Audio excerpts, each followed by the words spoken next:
صبر کا دامن نہ چھوڑیں. میں آپ کو ایک بات سوال پوچھنا چاہتا ہوں. آج کل ہم بڑے لوگوں سے تعلقات کیوں بنانے کی کوشش کرتے ہیں؟ یار جب کوئی مشکل ٹائم آئے گا نا تو یہ بندہ کام آئے گا. یہ پیسے والا دوست ہے, یہ اس کے تعلقات بہت ہیں, اس کی گورنمنٹ میں بات ہے, اس کی وکیلوں میں بات ہے, 4-5 ایسے دوست ہونے چاہیے. یہ ڈاکٹروں کے اندر بڑی اچھی اس کی دوستی ہے, کوئی ڈاکٹر کا بھی کام آئے گا تو یہ بندہ کام آ جائے گا. ہم دنیا والوں سے تعلقات اس لیے بناتے ہیں تاکہ یار مصیبت آئے تو یہ بندہ کام آئے. اور نارملی اکثر ایسا ہوتا ہے کہ جس سے امید رکھی ہوتی ہے مصیبت کے وقت غائب ہو جاتا ہے. لیکن رب خود قرآن میں فرما رہا ہے ان اللہ مع الصابرین, صبر کر لو اللہ کی رحمت تمہارے ساتھ ہو جائے گی. اب میں آپ سے سوال کرتا ہوں, دنیا کے تعلقات ہوں یہ ضروری ہے یا یہ فائدہ مند ہے, یا بندہ صبر کر لے تو اللہ کی رحمت ساتھ ہو جائے, سارے غم ویسے ہی دور ہو جائیں گے؟ صبر اس کو نہیں چھوڑنا ہے. تو حضرت ایوب علیہ السلام کی زندگی میں ایک اور واقعہ یہ ہوا کہ جب آپ بیمار تھے, آپ کو پتہ جب بندہ بیمار ہوتا ہے تو بعض اوقات اس کی طبیعت میں کیفیات بھی ہوتی ہیں. تو آپ نے اپنی زوجہ کو پکارا, تو آپ کی زوجہ کچھ دیر میں حاضر ہوئی. تو آپ نے جلال میں آ کر اس کو 100 درے, اپنی زوجہ کو 100 کوڑے مارنے کی قسم کھا لی. اب جب صحت آ گئی تو قسم تو آپ نے کھائی ہوئی تھی, تو اب کیا کرتے؟ اس بیوی نے تو خدمت بھی بہت کی تھی, اب اسے کوئی خاص کیفیت تھی, آپ نے قسم اٹھا لی تھی. سبحان اللہ, ایوب علیہ السلام کو اللہ کریم نے قرآن میں کیا حکم دیا کہ اے ایوب آپ ایک یعنی 100 جس کو کہتے ہیں تنکے, 100 تنکوں والی جھاڑو لیں اور اس جھاڑو کو ایک مرتبہ اپنی بیوی کو مار دیجئے تو آپ کی قسم جو ہے وہ پوری ہو جائے گی. یعنی قسم کا کفارہ نہیں دینا ہوگا. اللہ اکبر. اللہ نے اس نبی علیہ السلام کی فرما بردار بیوی کی جو سزا تھی یا جو معاملہ تھا اس کو کتنا آسان فرما دیا. تو رب کریم نے قرآن مجید فرقان حمید میں اس کو کس طرح بیان فرمایا, وَخُذْ بِيَدِكَ ضِغْثًا فَاضْرِب بِهِ وَلَا تَحْنَثْ, فرمایا کہ اپنے ہاتھ میں ایک جھاڑو لے کر اسے مار دے اور قسم نہ توڑ. اِنَّا وَجَدْنَاهُ صَابِرًا, فرمایا ہم نے اسے صابر پایا.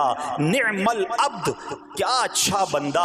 اِنَّهُ اواب, بے شک وہ بہت رجوع لانے والا ہے.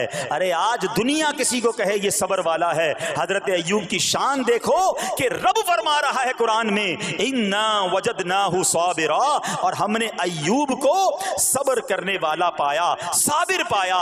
اللہ حضرت ایوب کے صبر کے صدقے ہمیں بھی صابرین میں شامل فرما لے.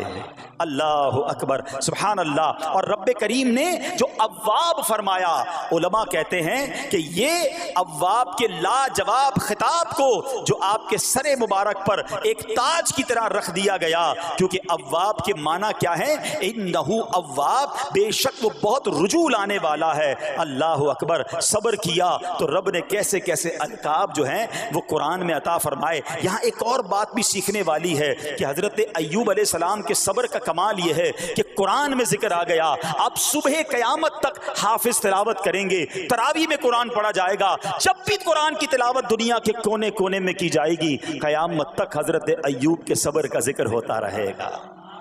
جب آپ صبر کرتے ہیں اللہ رسول کو راضی کر لیتے ہیں, اللہ ان ناموں کو بلند فرما دیتا ہے. بہرحال میرے پیارے اسلامی بھائیوں, اب یہاں تھوڑا سا ایک شرعی مسئلہ بھی سمجھ لیں.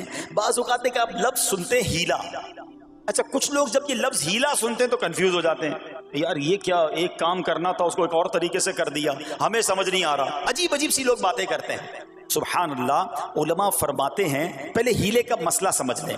فتاوی عالمگیری میں ہے جو ہیلا کسی کا حق مارنے یا اس میں شبہ پیدا کرنے یا باطل ذریعے سے فریب دینے کے لیے کیا جائے وہ مکروہ ہے, اور جو ہیلا اس لیے کیا جائے کہ آدمی حرام سے بچ جائے یا حلال کو حاصل کر لے وہ اچھا ہے. انما الاعمال بالنیات, غلط نیت سے ہیلا کہ کسی کا حق دبا لوں یا معاذ اللہ زکوٰۃ ادا ہی نہ کرنی پڑے, تو اللہ کو کوئی دھوکہ نہیں دے سکتا. اللہ دیکھ رہا ہے کہ اس کی نیت کیا ہے. لیکن ہیلا اس لیے ہے کہ حرام سے بچ جائے, حلال حاصل کر لیا جائے. تو اس کی جو جواز کی صورتیں ہیں علماء نے فرمایا یہ آیت اس میں دلیل ہے. اور آیت کیا تھی؟ وَخُذْ بِيَدِكَ ضِغْثًا فَاضْرِب بِهِ وَلَا تَحْنَثْ, اور فرمایا اپنے ہاتھ سے ایک جھاڑو لے کر اسے مار دو اور قسم نہ توڑو. قسم تو 100 کوڑے مارنے کی تھی, اللہ کریم نے آسانی کا راستہ بتایا. ہاں ایک بات یاد رہے, یہ بڑی امپورٹنٹ بات کرنے جا رہا ہوں کہ مفتیان کرام قابل اعتماد مفتیان کرام سے رہنمائی لے کر ہم جیسے لوگوں کو، عوام الناس کو کوئی ہیلا اپنے طور پہ نہیں کر لینا چاہیے. ہاں، کیونکہ بعض ہیلوں کی شرعی طور پر اجازت نہیں ہوتی، اور بعض اوقات ہیلا کرنے میں ایسی غلطی لوگ کر جاتے ہیں جن کی وجہ سے ہیلا ہوتا ہی نہیں ہے. تو یہاں صرف آپ کو دلیل بتانا تھا. باقی اگر کسی قسم کا کوئی شرعی ہیلا کرنا ہے تو قابل اعتماد مفتیان کرام سے رجوع کیا جائے. سبحان اللہ. اب حضرت ایوب علیہ السلام کے صبر کی بات ہوئی ہے نا، اللہ نے پتہ ہے آپ کو کتنا مقام عطا فرمایا کہ نبی کریم صلی اللہ تعالی علیہ وآلہ وسلم نے ارشاد فرمایا حضرت ایوب لوگوں میں سب سے بڑھ کر عالم، صابر اور غصہ پینے والے تھے. حضرت ابن مسعود رضی اللہ تعالیٰ عنہ سے مروی ہے کہ حضرت ایوب علیہ السلام قیامت کے دن صبر کرنے والوں کے سردار ہوں گے.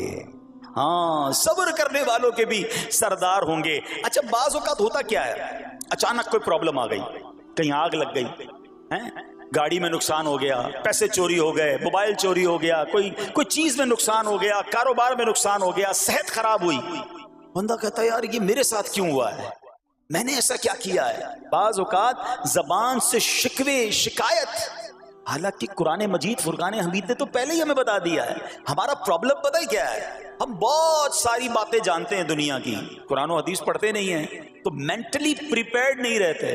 آپ کو پہلے ہی پتا ہو کہ یار گرمیاں آنے والی ہیں، تو اچانک گرمیاں آئیں گی تو پریشان نہیں ہوں گے نا. آپ کو پتا تھا جون جولائی میں گرمیاں ہوتی ہیں، بھائی سردیاں نہیں ہوتی. آپ پنکھا بھی تیار رکھتے ہیں، ٹھنڈا پانی کا انتظام بھی رکھتے ہیں، گرمی کے وقت باہر کم نکلتے ہیں.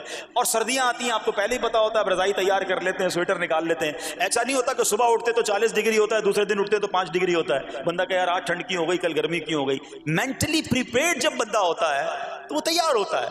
اگر جو قرآن پڑھنے والا ہے، حدیث پڑھنے والا ہے، اس کو تو پہلے ہی مینٹلی پریپیئرڈ ہونا ہے. کیوں؟ قرآن کا وعدہ ہے نا، قرآن کا اعلان سنو.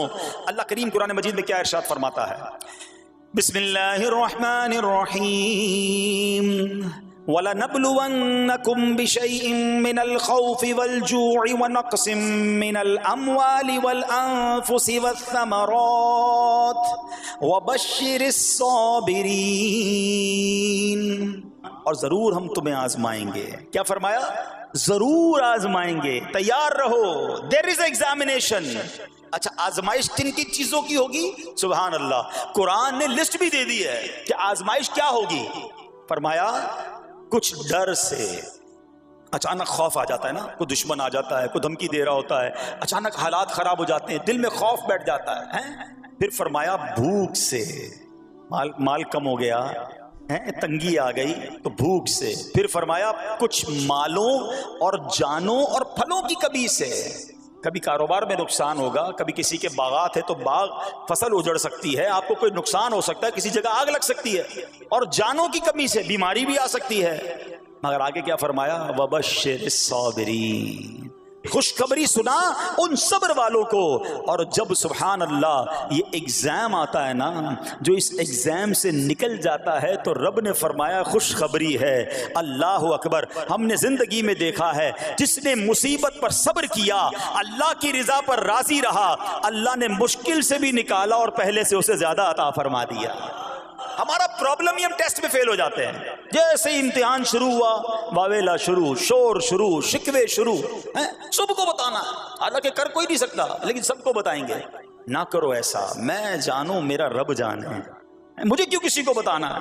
ہاں، وہ کریم ہے، وہ دیکھ رہا ہے کہ میرا بندہ صبر کر رہا ہے. سبحان اللہ. حضرت سیدنا امام ابو جعفر محمد بن جریر طبری تفسیر طبری میں اس آیت مبارک کے تحت فرماتے ہیں، یعنی ہم تمہیں دشمن کے خوف، قحط سالی، شدید بھوک و فقر و فاقہ، فصلوں کی کمی، مقاصد کے حصول میں مشکلات، کفار سے جنگ کے دوران افرادی قوت میں کمی اور اہل و عیال کی موت وغیرہ کے ذریعے آزمائیں گے. اور یہ سب چیزیں بطور امتحان ہوں گی تاکہ تمہارے سچے جھوٹوں سے اور اہل بصیرت منافقوں سے جدا ہو جائیں. یعنی اس ٹیسٹ میں پتا چل جائے گا کون اللہ والا ہے، کون صبر والا ہے، کون اللہ کی رضا پر راضی رہنے والا ہے. سنو سنو، جب یہ تکلیف آتی ہے نا تو اس کا پھر اجر کتنا ملتا ہے. شہنشاہ نبوت، مخزن جود و سخاوت صلی اللہ تعالی علیہ وسلم نے ارشاد فرمایا، جو دنیا میں ہی اپنی ہر خواہش کی تکمیل کر لے تو یہ چیز آخرت میں اس کے اور اس کی خواہش کے درمیان آڑ اور پردہ بن جائے گی، اور جو مالداروں کی زینت کی طرف اپنی نگاہیں دراز کرے تو وہ آسمان والوں کے سامنے بے عزت ہو جاتا ہے، اور جو شدید بھوک پر صبر کرے اللہ عز و جل اس کو جنت الفردوس میں جہاں چاہے گا ٹھکانہ عطا فرمائے گا۔